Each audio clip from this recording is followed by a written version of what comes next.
Hey everyone, it's Michael GoosebumpsFan. I'm really sorry that it's already the 10th of December, and I said I was going to do the Christmas Goosebumps books this month, and I own all of them, currently. And I tried my best to hurry up and get some of these reviews out for you. I have one for you, and then I have a follow-up video having to deal with this particular series immediately after this. I just wanted to apologize first and foremost for not having any Christmas reviews up yet for you folks. It's been kind of hectic. I've been kind of going crazy. Had a lot of stuff to do, a lot of Christmas trees to decorate, a lot of decorating around my house and around my fiance's apartment, and all kinds of stuff. So it's been kind of nuts here lately. So please forgive me for taking so long to get a book review out for you. But I think it'll make it up to some of you. This is actually the last of the Tales to Give You Goosebumps books by R.L. Stine in the Goosebumps series. It is more and more and more Tales to Give You Goosebumps. 10 Spooky Stories, special edition number 6. And yes, that would be Curly. Snowboarding? Yeah, snowboarding. First and foremost, I love Christmas, right? Christmas is my favorite holiday, winter is my favorite season, that kind of thing. I love Christmas movies. I could watch them nonstop. This book was not that good. I gotta be honest, there's people who told me this was their favorite. And to me, I'm kind of surprised people think it's their favorite. I will get into what my favorite is when I do the big series ranking, which I'm planning on uploading immediately after this video, God willing. So hopefully you'll check that out as well if you love the Tales to Give You Goosebumps books. But I was not crazy about this book. I honestly feel like it was a giant missed opportunity, and to me, most of the stories would either start out good and end up with a terrible, sucky ending, or they would be just bad from the get-go. It kind of really disappointed me. Even the one particular story, which I'll get into in a minute, that I wanted to read so bad, and I was hoping it would really give me the giant thrill from Goosebumps I've always wanted for a certain collector like myself of certain things, which we'll get into that in a moment. I've kind of brought it up in the past when I got these books and did a book haul video about it. But it's kind of weird being through all of these books now, these Tales to Give You Goosebumps books, and being able to talk about the different stories. There's so much content. Of course, this is about 125 pages long, so each of the stories are about 10 to 15 pages, somewhere in there, usually about 13 at the maximum. Let's just go ahead and start with the first story. And of course, I do spoiler-free reviews, so don't worry. The first story in this I actually really liked. It's one of my maybe 2 or 3 actually good stories out of the entire book that I actually really liked. It's called Don't Sit On The Grunk. Basically, a particular kid gets some kind of weird ball thing that has it purrs and makes noises and stuff. It's breathing, it's called a grunk, apparently. This kid also has a problem with not reading instructions when he does stuff. Whether he's building something, whether he's about to ride a bike or anything like that, he just doesn't read the instructions. And so this is kind of a thing his family and his friends hold over him all the time. Because instructions are important. My grandfather always burned this into my head when I was building toys and stuff when I was a kid. If you had certain toys you had to put together or anything like that. Like those Dragon Ball Z model figure things they used to make with the rubber clothing. Yeah, I used to read instructions for everything, and now I've become like most people, and I just don't. So this story was kind of fun. I actually liked it. This creature, for whatever reason, keeps growing, and nobody really knows why. And it's very cute. It's a very sweet little creature. I don't know what this Grunk would look like if they ever put him in a film, but I liked him a lot. Very, very sweet little character. And the ending was funny. I'll give it that. The ending was very, very funny. Again, this is one of the 2 or 3 stories in the entire book I actually consider good or great. It was really funny. Really funny little story. The next story is the one I was referring to a moment ago. I collect nutcrackers. This particular story is called Nutcracker Nightmare. I read the title of this particular story in this index or whatever, whatever the front of the book is called. I read that and I was really excited because I thought we were going to get kind of like a killer nutcracker type story. We did not. I was very disappointed. For anybody who's read that story, and you know how much I love nutcrackers in real life, for people who happen to know me in real life that might be watching this, I was crushed by how awful and different that story was. That story, to me, was not even that good to begin with. But the change from what I thought the title was going to be was just shameful, frankly. All these stories in here, by the way, this is focused on Christmas as a book. Each of the stories are kind of tied to that. Like the fourth book and the entire Tales to Give You Goosebumps series had a collection of stories that were pretty much focused around Halloween. This is the Christmas book, right? Very few Christmas books in all of Goosebumps at all. And this particular short story focuses on a lady that's like a neighbor that takes a young girl and her family out to an opera or a ballet. It happens to be the Nutcracker Ballet. That's where the end of the ties to the Nutcracker happens to happen.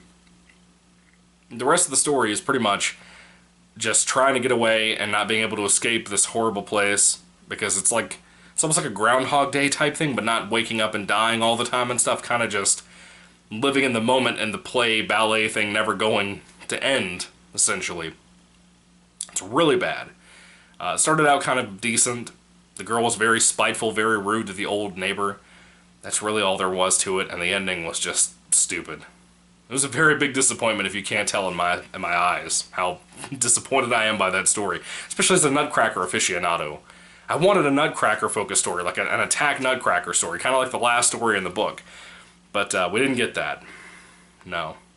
R.L. Stine, if you happen to be watching this, can we please get one Goosebumps book about a killer Nutcracker? Kind of like a Slappy type thing, but maybe a little bit less talky, less jokey, you know? Do something like that, please. Give us more Christmas Goosebumps. I don't know. Anyway, moving on to the next story. It's called The Ice Vampire. I actually like this story a little bit. Essentially, two friends have a ice sculpture that they made of a snake. And they're in this ice sculpture competition. And apparently the winner was of an ice vampire. It looked like a person, but it had like the ice for skin and stuff. And apparently this thing comes to life for whatever reason. It kind of stalks after them. It was kind of creepy. The ending was kind of a cool ending. The very, very ending, the finale, like the last paragraph, that big last paragraph that Goosebumps always gives you of every book, every short story ever, they have that last twist in like maybe the last line of the book. And that was dumb here. But the rest of the story I really liked a lot. Very, very good. The next story, I hated it. I frankly hated the story. I think it might very well be the worst in the book, possibly. It's called A Holly Jolly Holiday, instead of A Holly Jolly Christmas, you know, because we can't say Christmas. Whatever. Holly Jolly Holiday. Essentially, there are two sisters. I believe they're sisters. Might be a brother and a sister, I don't know, but I know for sure the oldest person is a sister. She finds a VHS tape when she went out of a thing she used to love when she was a kid that she used to watch every single Christmas. And she forces her main character, younger sister, whatever, to watch the video with her. And she ends up just, our main character hates this. She thinks it's the most goofy and kiddie type thing she's ever seen, so she just kind of walks out of the room. And the sister and the mom and the father slowly get sucked into watching this VHS tape, but they also start changing. Their appearances start changing. The house starts changing. All these different things around them start changing. The way they talk starts changing. They start sounding a lot like the main character from that horrible little movie that they're watching. It's absolutely awful. It really is. It could have been kind of different, I guess, kind of like in a Hansel and Gretel type way, but it wasn't at all. I thought that's the way we were going, but we didn't go that way. More in the Hansel and Gretel way. I mean, not a good story. Not a good story at all. Probably the worst, if not one of the worst stories in all of the Tales to Give You Goosebumps books. I'm kind of surprised by how much I don't like this book. I'm glad I at least read it first, so it was kind of the bad book out of the way and not the one to end the whole winter and December off with. Anyway, the next story is called Why I Hate Jack Frost. This one was okay.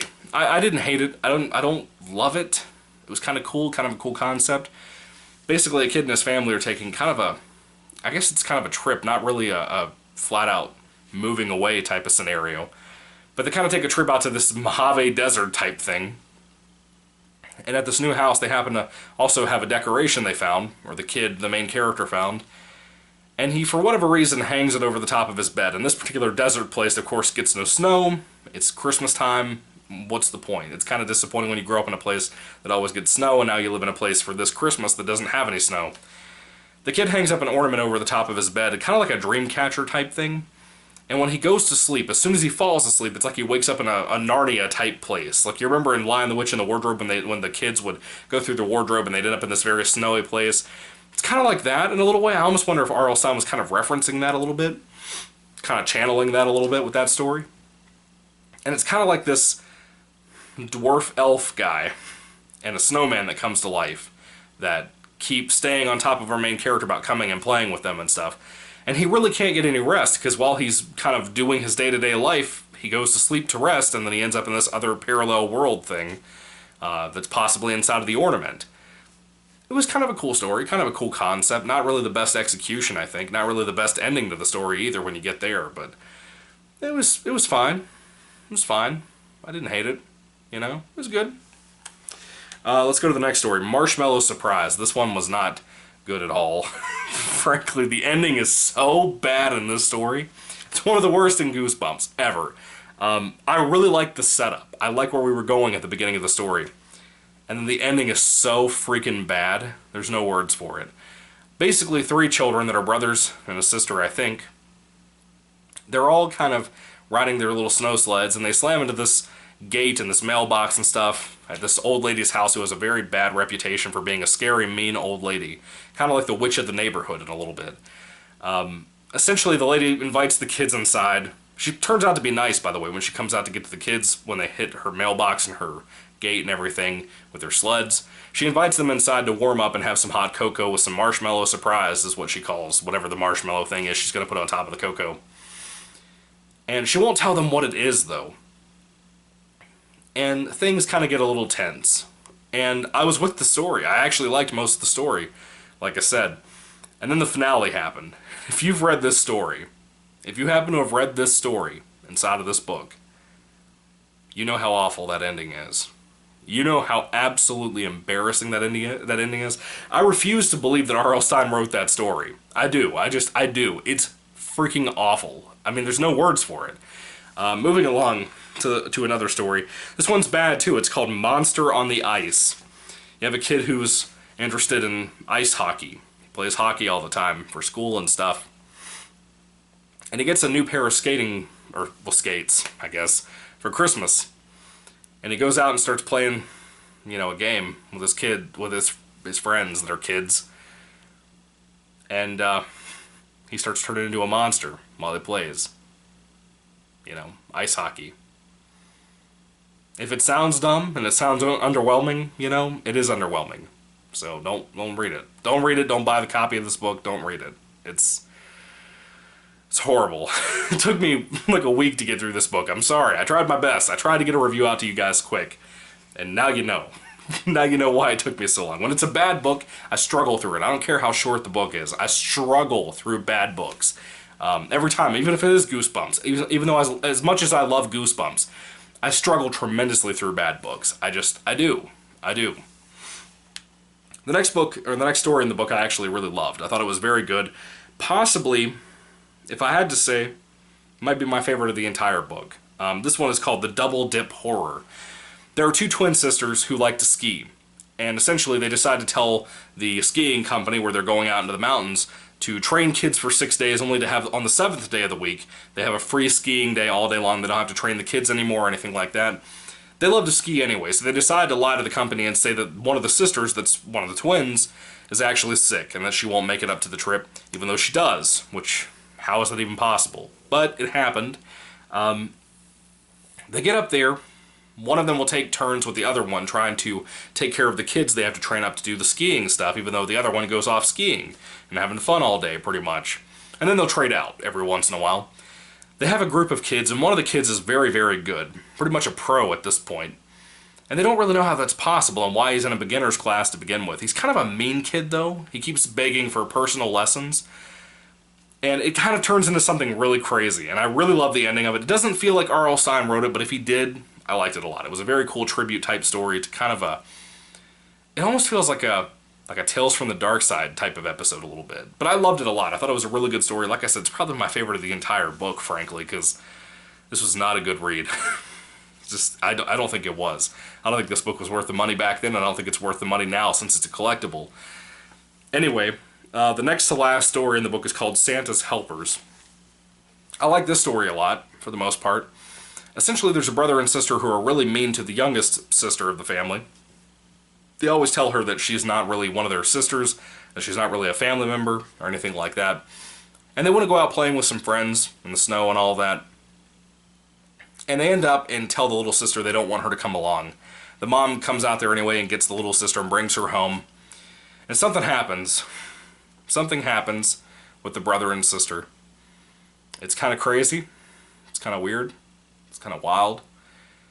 And involves Santa and some elves. And I liked it. I thought it was a good story. The finale I actually really like a whole lot too. It's kind of a cool little moral message for kids, I think. And even for people in general. I thought it was pretty suitable for what they were going with there. That's about it. Yeah, it was decent. I like that story. I thought it was good. The final story in this book was called Attack of the Christmas Present. This is what I wish Nutcracker Nightmare, the second to first story in the book that I complained about. This is what I wish that story had been. Essentially, there are two brothers, and their uncle comes in and gives them two gifts. Well, one for each of them. He gives the main character kid like a wooden mask type thing. And the other brother gets a toy that's like a little robot. And neither one of them liked the gift, so they decide to trade out, for whatever reason. And so they trade, and the main character gets their little robot toy thing. And in the middle of the night, he starts hearing these little tapping noises. And he starts thinking maybe it's like something, just whatever, wind, the house settling, something like that. He turns the light on, the little toy apparently is in the floor in the middle of the room. And every time he turns the light out and turns it back on, the toy is closer to the bed. Apparently this toy is alive. It's called the Tag Robot, by the way. And I think it would have been better if it had a killer nutcracker in it. I think it would have been a better story, frankly, because we don't get that, you know? Even in Krampus, the newest film called Krampus from a few years ago, I love the movie. I plan on doing a thing like Goosebumps video here on the channel for that movie. They had on the spine of the cover of that movie a nutcracker with like messed up teeth. He looked like a zombie almost. It looked freaking rad and it wasn't in the film. I want to know if there's anywhere online that I could find like bonus footage or anything that has that in there. I want a killer nutcracker movie. Why does that not exist? It could be awesome. It could be really cool. Back in the 80s and 90s we used to make killer everything movies. You know? Every kind of slasher you could possibly have existed in the 80s. It might have been overkill, yeah, but why not a killer nutcracker? Could have been awesome. Anyway, this robot keeps going after our main character in the story. And I was with it until the end. Like the very last paragraph, that big twist paragraph we always talk about. It was awful. It ruined the entire story, and honestly, when I read it, I just kind of slammed the book shut. Like, not just finished reading and was like, oh, okay, time to do the review. It wasn't like that. I was like, I'm done. You know, I was done. It just was not... It was not a good book, in my opinion. Now, it is Goosebumps. It is written for kids. Maybe some of these stories, things would be... I can't even talk. I'm sorry. It's so late. I'm so tired. Can you tell? I just don't want to talk about this book, frankly. I'm doing it for your sake, so be thankful. I just, like... Don't read the book. Don't read the book. There are other Tales to Give You Goosebumps books that are very good. So buy the book if you want to collect it. I don't recommend reading it. It's not very good. Maybe kids would like most of the stories more than I did as an adult man who grew up on Goosebumps, but I don't recommend it. I don't recommend it. I'm so tired, dude. I'm like yawning in the middle of my sentences. I'm sorry. That's why I get weird and quiet. It wasn't good. More and more and more Tales to Give You Goosebumps. What do you guys think about this? Put your thoughts and comments down in the comment section down below. I'd love to hear what you have to say. If I had to rate this book on a 5-star basis, I'd give it like a 3 out of 5. Because the good stories are at least good. They make it worth reading. They're kind of interspersed throughout the whole book.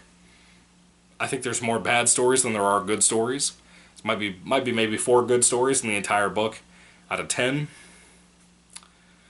Yeah, I'd give it a 3 out of 5. It's kind of a low 3 out of 5 though, you know? For collectors, get it. Like I said, if you're not a collector, if you don't really want this book, don't go for it. Especially if it's a huge, expensive book. Don't do that. Trust me. Don't do it unless you're a collector. That's it. 3 out of 5. That's all I can give it. I just genuinely cannot give it more. It's probably my least favorite of the entire series, frankly. I thought that this just had so little to offer. And to be such a Christmas guy like myself, and to be so disappointed by this, as much as I love Goosebumps, as much as I love Christmas, that should tell you a lot about this book. But don't take it just off my word. You know, there's got to be other people out there who have read this book and didn't like it as much as I didn't like it. I don't know, is this your favorite Tales book? I know particular viewers that commented on my previous reviews for these Tales to Give You Goosebumps books I know a lot of them said that this was their favorite, period. I'm kind of surprised by that, honestly. But yeah, hopefully you'll check out the series ranking video I'm going to do after this video. And yeah, 3 out of 5 stars. What did you guys think about this video? What did you think about this book? What do you think about the Tales to Give You Goosebumps series in general? I'd love to hear what you have to say. What's your favorite of the series? And yeah, thank you for watching. May the Lord Jesus Christ bless you guys today. Merry Christmas. I get to say that for the first time here on the channel to you guys. Christmas is right around the corner, dude. It's like 2 weeks away. That's nuts, man. Anyway, thank you for watching. God bless you. Goodbye.